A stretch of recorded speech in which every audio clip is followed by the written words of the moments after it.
LPG वाहक शिवालिक जहाज गुजरातच्या मुंद्रा बंदरात दाखल, तर नंदादेवी जहाज आज कांडला बंदरावर पोहोचणार असल्याची माहिती।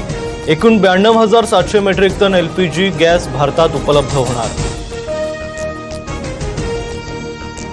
जगलाडकी जहाज 80 टन 1000 कच्चं तेल घेऊन भारताच्या दिशेने रवाना। यूएई बंदरावरील भीषण हल्ल्यातून भारताचं हे जहाज थोडक्यात बचावलंय। जहाजावरील सर्व भारतीय खलाशी सुखरूप।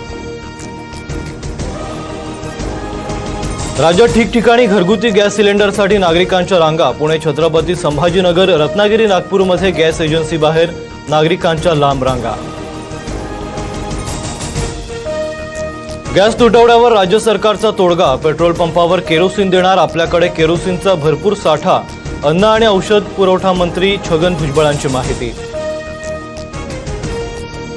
इंधन साठ्यावरून खोटं का बोलताय? गॅस सिलेंडरची कमतरता सरकार मान्य का करत नाही? विरोधकांचा सरकारवर निशाणा, तर विरोधकांकडून जाणीवपूर्वक संभ्रम निर्माण। मुख्यमंत्री फडणवीसांचा पलटवार। गॅस आणि तेलाच्या दरवाढीमुळे सर्वसामान्यांच्या खिशाला फटका। अनेक ठिकाणी नाश्त्याच्या दरात वाढ। ठाण्यात 25 रुपयाला एक वडापाव, 5 रुपयांची वाढ, तर शेगावच्या कचोरीचे दरही 2 रुपयांनी वाढले।